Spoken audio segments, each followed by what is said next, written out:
Dear viewers, এর আগে একটা ভিডিও করেছিলাম যেখানে এলএমআই এর উপরে কানাডিয়ান গভর্নমেন্ট কিছুটা নিষেধাজ্ঞা দিয়েছিল এটার প্রসেসিং এর উপরে। সেটা প্রচার করার পরে ফিল করলাম যে বেসিক আইডিয়া দেব এলএমআই এর উপরে, যারা বিশেষত এলএমআই সম্বন্ধে জানেন না তাদের জন্য। তো মেইনলি আজকে সেটা নিয়ে আলোচনা করবো। এলএমআই বিষয়টা কি? লেবার মার্কেট ইম্প্যাক্ট অ্যাসেসমেন্ট, সংক্ষেপে এলএমআই, হচ্ছে একটা ডকুমেন্ট যেটা employment and social development Canada বা ইএসডিসি কর্তৃক প্রদান করা হয়। এটা যাচাই করে দেখে কোনো নির্দিষ্ট চাকরির জন্য একজন বিদেশি কর্মীর প্রয়োজন রয়েছে। ওই পদের জন্য ক্যানাডিয়ান সিটিজেন বা পার্মানেন্ট রেসিডেন্ট পাওয়া যায় নাই ওই পদের জন্য। একটা পজিটিভ এলএমআই, যাকে কনফার্মেশন লেটার অনেকে বলে, পাওয়ার পরে বিদেশি কর্মী ওয়ার্ক পারমিটের জন্য আবেদন করতে পারেন। এই হচ্ছে এলএমআই এর সংক্ষেপে। এ, এটা হচ্ছে এলএমআই কি সেটা। এলএমআই কয়েকটা স্টেপে করা হয়ে থাকে, একটার পর একটা ধাপ আছে, সেগুলো নিয়ে মেইনলি আলোচনা করব। প্রথম স্টেপ হচ্ছে এলএমআই স্টেপ নির্ধারণ করতে হবে। আপনি যদি এমপ্লয়ার হন, নিয়োগকর্তা হন, আপনাকে প্রথমে নির্ধারণ করতে হবে যে কোন স্ট্রিমের জন্য এলএমআই আপনার দরকার। এলএমআই বিভিন্ন ধরনের হতে পারে, যেমন হাই ওয়েজ এমপ্লয়মেন্ট, উচ্চ বেতনের চাকরি, আবার হচ্ছে লো ওয়েজ এমপ্লয়মেন্ট, নিম্ন বেতন, যেটা নিয়ে আমি গতকাল একটা ভিডিও করেছিলাম যে লো ওয়েজ এলএমআই এগুলা বিভিন্ন এলাকায় কানাডিয়ান গভর্নমেন্ট প্রসেস করবে না কিছুদিন। তো সেটা আপনারা দেখতে পারেন চাইলে। এরপর আছে গ্লোবাল ট্যালেন্ট স্ট্রিম। তারপর আছে কৃষিকাজের নিয়োগ, এগ্রিকালচার। আপনারা জানেন কানাডার বৃহৎ একটা এলাকা, বিভিন্ন প্রভিন্সে এগ্রিকালচার অনেক কাজ আছে। আরেকটা কাজ যেটা খুব এক্সপান্ড করছে এবং গভর্নমেন্টও চালু করছে, কেয়ার গিভার প্রোগ্রাম। এটা নিয়েও একটা ভিডিও আছে আমার বা অন্যান্যের, সেটা দেখে নিতে পারেন। এগুলো হচ্ছে এলএমআই এর বিভিন্ন স্ট্রিম। এই স্ট্রিম আপনাকে দেখতে হবে কোন স্ট্রিমের জন্য আপনি এলএমআই এর দরকার। চাকরির জন্য প্রথমে সেকেন্ড যেটা প্রসেস, সেটা হচ্ছে একটা বিজ্ঞাপন দিতে হবে চাকরির জন্য। চাকরির বিজ্ঞাপনটা হচ্ছে যে সাধারণত নিয়ম হচ্ছে নিয়োগকর্তাকে 4 সপ্তাহ এই বিজ্ঞাপনটা দিতে হয়। গভর্নমেন্ট অফ কানাডা আর একটা জব পোর্টাল আছে, জব ব্যাংক, আপনারা অনলাইনে গেলে দেখতে পারবেন। সেই জব ব্যাংকে আপনাকে এই অ্যাডভার্টাইজমেন্টটা দিতে হবে।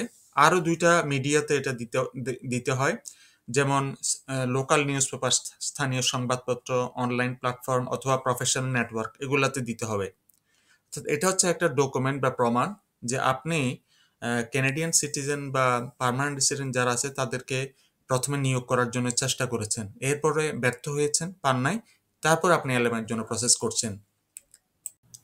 এবার এলএমআই আবেদন জমা দিতে হবে। নিয়োগকর্তা ইএসডিসি সার্ভিস কানাডাতে এই অ্যাপ্লিকেশনটা জমা দেন, যেখানে থাকে পূর্ণ আবেদন ফর্ম, অর্থাৎ যে নির্ধারিত ফর্ম আছে সেটা পুরো ফিল আপ করতে হয়।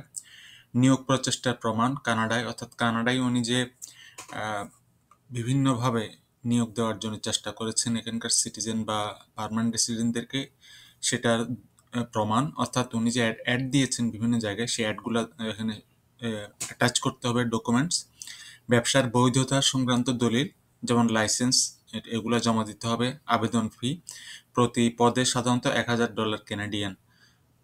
এটা হচ্ছে অ্যাপ্লিকেশনটা জমা দেওয়ার প্রক্রিয়া, অর্থাৎ অ্যাপ্লিকেশনে এই সমস্ত জিনিসগুলো থাকতে হবে। এরপর হচ্ছে আপনাকে যেটা করতে হবে, ইএসডিসি সেটা মূল্যায়ন করবে আপনার অ্যাপ্লিকেশনটা পাওয়ার পরে। ইএসডিসি এগুলা যাচাই বাছাই করে আহ, তারা এটা মূল্যায়ন করবে এবং কিছু জিনিস ওরা দেখবে, যেমন বেতন ও কর্মপরিস্থিতি, স্যালারিটা দেখবে, স্যালারি স্ট্রাকচার কেমন সেটা দেখবে। আপনি ক্যানাডিয়ানদের নিয়োগের চেষ্টা হয়েছে কিনা সেটা ওরা যাচাই করবে।